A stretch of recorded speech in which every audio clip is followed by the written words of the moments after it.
Bienvenidos a Reflexiones sobre la vida y la existencia. Soy Amanda Celeste Gutiérrez Moguel y hoy vamos a abarcar en una serie de temas que han inquietado a filósofos, escritores y personas de todas las épocas. Desde el sentido de la vida hasta el ser del mexicano, pasando por el amor, la esperanza y el miedo. ¿Estás listo para esta travesía hacia lo más profundo de nuestro ser? Empecemos con una de las grandes preguntas. ¿Cuál es el sentido de la vida? Muchas filosofías y religiones intentan responder esta pregunta, desde el nirvana en el budismo hasta la idea del servicio en el cristianismo. Pero si lo traemos a un nivel más personal, ¿qué significa para cada uno de nosotros? Quizá el sentido de la vida no es uno solo. Puede estar en las conexiones que creamos, en el amor por el conocimiento, en la búsqueda de la paz interior. Tal vez la vida misma es su propio sentido.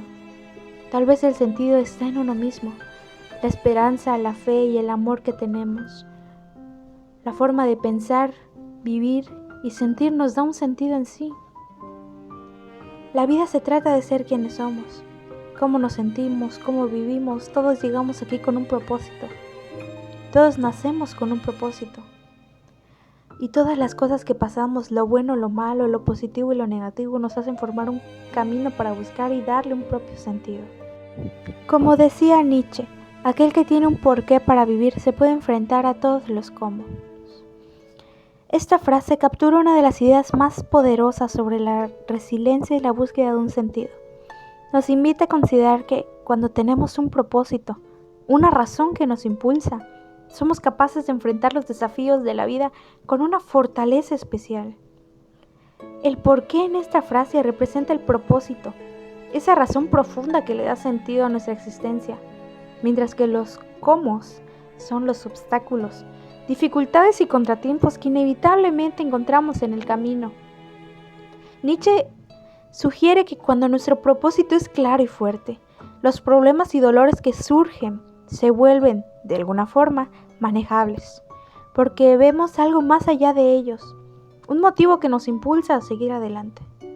Esta idea también resuena en el pensamiento de Viktor Frankl, quien, influido por Nietzsche, encontró en su experiencia en los campos de concentración nazi una evidencia contundente de esta verdad. Frankl observó que aquellos prisioneros que podían encontrar un sentido en medio de la tragedia tenían más posibilidades de resistir y sobrevivir. En nuestra vida, encontrar ese porqué puede ser crucial. No siempre se trata de grandes objetivos, a veces son las pequeñas razones, el amor por alguien, la pasión por crear, el deseo de aprender, las que nos ayudan a perseverar. Cuando los cómo se vuelven demasiado pesados, recordar ese porqué puede darnos el valor necesario para resistir, para adaptarnos y para finalmente salir adelante. Pasemos a algo más cercano. ¿Qué significa ser mexicano? Esta pregunta toca temas de identidad cultural y de historia. Muchos dicen que el mexicano tiene una identidad dual, una mezcla de alegría y tragedia, de misticismo y realidad. Es una identidad compleja que refleja siglos de historia y múltiples culturas, desde lo indígena hasta lo mestizo. El ser de mexicano es un tema profundamente explorado por filósofos, sociólogos y pensadores mexicanos, quienes han intentado comprender las características, contradicciones y complejidades de la identidad mexicana. Esta identidad está marcada por una mezcla de tradiciones indígenas, la influencia colonial y una historia de lucha constante por la libertad y la autodeterminación. Uno de los pensadores más influyentes en este tema es Octavio Paz, quien en su obra El laberinto de la soledad describe al mexicano como alguien que vive en una especie de soledad histórica y al mismo tiempo con una constante necesidad de reafirmación de su identidad. Paz observa que el mexicano, en su intento de protegerse de la vulnerabilidad y el dolor de su pasado, tiende a cerrarse emocionalmente, creando una máscara, una fachada que proyecta fortaleza. Sin embargo, debajo de esta máscara se esconde una gran sensibilidad y una búsqueda de autenticidad. Por otro lado, Samuel Ramos, en El perfil del hombre y la cultura en México, analiza la psicología del mexicano y habla del complejo de inferioridad, que según él caracteriza al país debido a su historia de conquista y colonización. Este complejo sugiere que ha llevado a una profunda inseguridad que influye en la forma en que el mexicano se percibe a sí mismo y a los demás. La identidad mexicana también se construye sobre el mestizaje, una mezcla de culturas y razas, que lejos de ser una simple combinación, genera una identidad única, rica y diversa. Esta pluralidad se refleja en las expresiones culturales, desde las fiestas tradicionales hasta las luchas sociales. El mexicano tiende a vivir en un contraste entre el pasado prehispánico y los desafíos del presente moderno, lo que puede generar tanto orgullo como conflicto.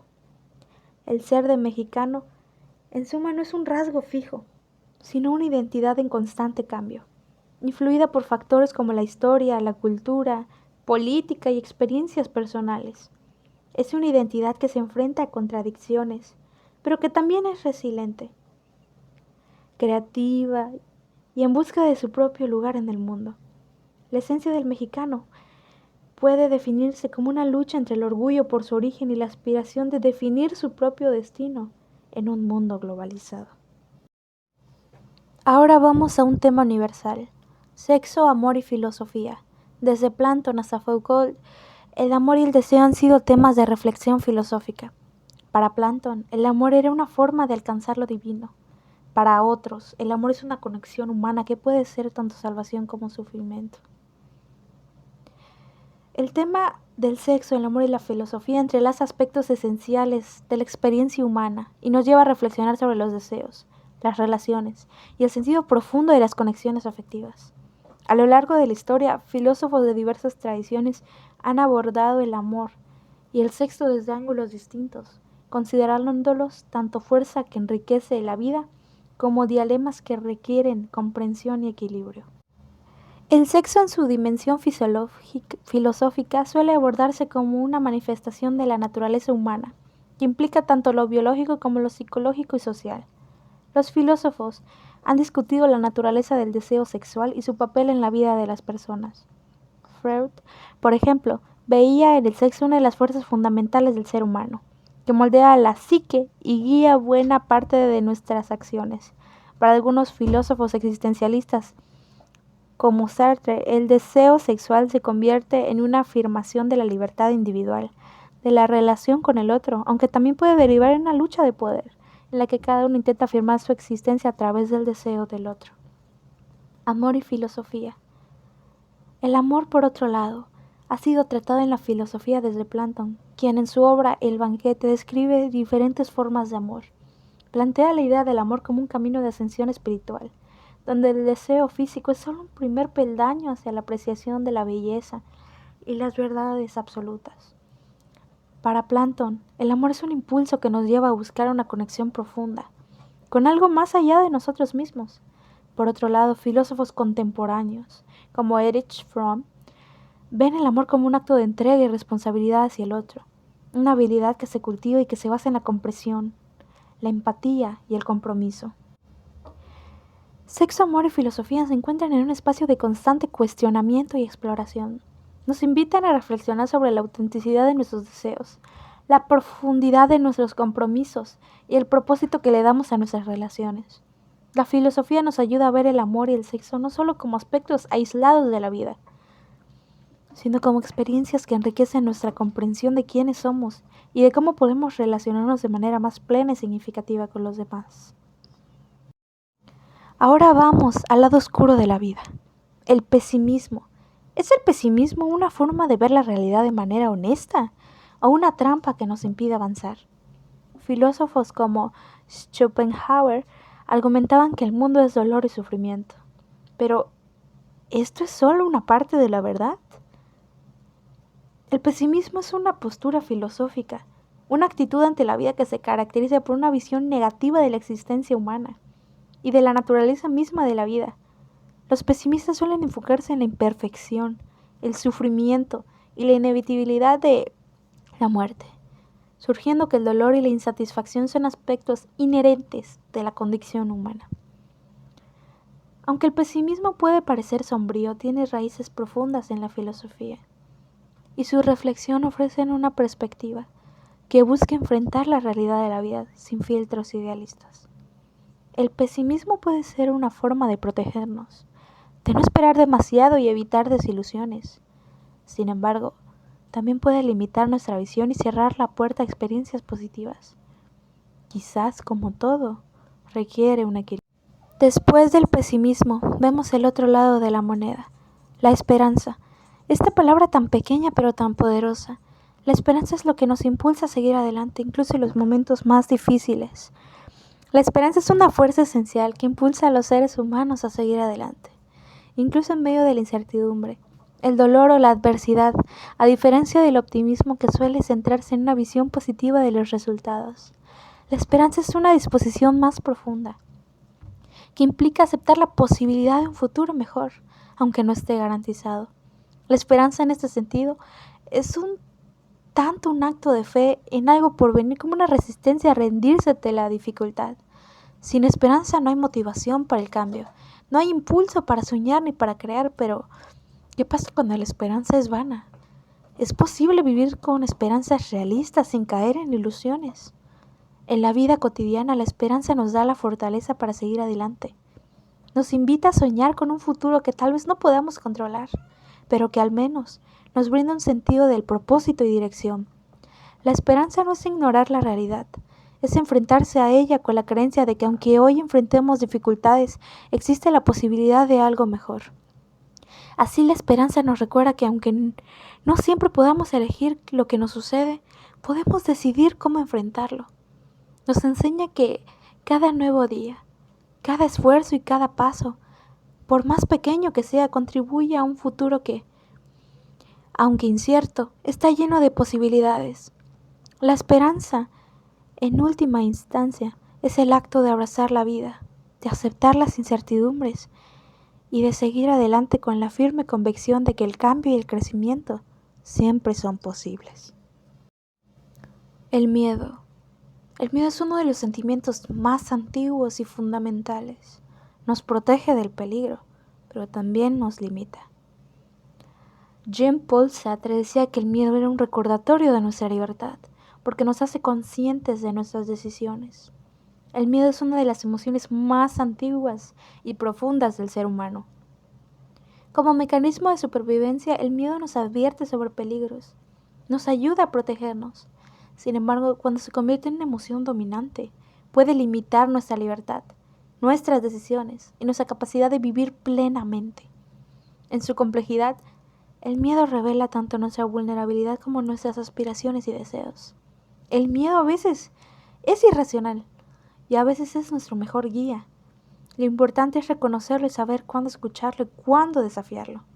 El miedo además tiene una dimensión positiva. Desde una perspectiva psicológica, el miedo nos da la oportunidad de explorar y reconocer nuestros límites y de adaptarnos a ellos. Enfrentar el miedo y superarlo es, muchas veces, un acto que revela nuestra fortaleza y nos ayuda a crecer. Superar los miedos nos permite transformar el miedo paralizante en valentía, lo que nos impulsa a alcanzar nuestras metas, a correr riesgos y a vivir con autenticidad. En última instancia, el miedo es una emoción que puede servir tanto como barrera como motor. Nos muestra cuáles son nuestras propias debilidades, pero también nuestras capacidades. La clave está en aprender a reconocer el miedo, entender su origen y trabajar para no dejarnos dominar por él. Enfrentarlo nos permite expandir nuestro mundo y acercarnos más a quienes realmente queremos ser. Así, el miedo no es necesariamente un enemigo a vencer, sino una parte de nosotros que podemos transformar en una herramienta para vivir con mayor autenticidad y con mayor libertad. Finalmente, hablemos de la angustia, una sensación profunda de vacío o de inquietud que muchos describen como un peso en el pecho. La angustia es una emoción intensa y compleja que suele surgir cuando nos enfrentamos a situaciones de incertidumbre, vacío o libertad extrema. A diferencia del miedo, que tiene un objeto concreto, la angustia es un sentimiento más abstracto, una inquietud profunda y a menudo inexplicable. La angustia en este sentido es una señal de nuestra vulnerabilidad ante lo desconocido, lo incontrolable o lo inevitable. La angustia puede ser una señal de que algo necesita cambiar, de que estamos buscando sentido o propósito. Es dolorosa, pero también puede ser una fuente de crecimiento. La angustia es una señal de que somos conscientes de nuestra libertad y finitud. Una llamada a vivir con intensidad y con propósito, incluso en un mundo sin garantías, aunque puede ser difícil de soportar. La angustia nos impulsa a crecer, a reflexionar y a tomar decisiones conscientes sobre quiénes y qué queremos ser. Lejos de ser solo una carga, puede transformarse en una puerta hacia la autenticidad, una invitación a vivir de acuerdo con nuestras propias convicciones y una fuente de fortaleza para enfrentar lo incierto. El recorrido por estos temas fundamentales, el sentido de la vida, el ser del mexicano, sexo, amor y filosofía, el pesimismo, la esperanza, el miedo y la angustia, nos permiten comprender las complejidades de la experiencia humana y la riqueza de las emociones que nos definen como individuos y como sociedad. Cada uno de estos temas invita a una reflexión profunda sobre quiénes somos, qué es lo que buscamos y cómo nos relacionamos con el mundo y con los demás. El sentido de la vida nos impulsa a encontrar un propósito en un mundo incierto, donde el amor, el sexo y nuestras conexiones personales son fuerzas vitales que nos ayudan a construir significado y enfrentar los desafíos existenciales. El ser del mexicano, por ejemplo, refleja una identidad compleja y múltiple, que está marcada por la historia, la cultura y la constante búsqueda de pertenencia y definición en un contexto de mestizaje y transformación. El pesimismo, aunque inicialmente pueda parecer una visión sombría, también nos invita a confrontar la realidad con honestidad, reconociendo que el sufrimiento y las limitaciones son parte inherente de nuestra existencia. En contraste, la esperanza nos ofrece la posibilidad de resistir ante la adversidad y de imaginar un futuro mejor. Mientras que el miedo y la angustia, aunque a menudo son paralizantes, son señales de nuestra libertad, vulnerabilidad y responsabilidad ante la vida. Estos sentimientos, aunque difíciles, también son la llave para entender nuestra autenticidad y el significado de nuestras decisiones. Al final, todos estos temas están interconectados en una danza entre lo racional y lo emocional, lo individual y lo colectivo. Nos desafían a enfrentar las incertidumbres de la vida, a vivir con mayor conciencia de nuestras propias contradicciones y limitaciones, y a aceptar que la vida nos tiene respuestas fáciles, pero está llena de preguntas valiosas. La filosofía nos ofrece herramientas para explorar estas preguntas, para comprendernos a nosotros mismos y comprender a los demás, para encontrar sentido en un mundo que, en su vastedad y complejidad, siempre nos va a sorprender. En definitiva, cada uno de estos temas nos recuerda que la vida es un proceso continuo de búsqueda y reflexión, un espacio donde el miedo, la esperanza, la angustia y el amor nos enseñan, nos transforman y nos permiten seguir adelante, con la valentía de enfrentar nuestras propias dudas y la determinación de vivir auténticamente. Gracias por acompañarme en este viaje a través de los grandes temas de la existencia. Me encantaría escuchar tus reflexiones. Hasta la próxima y que la vida nos siga enseñando sus misterios.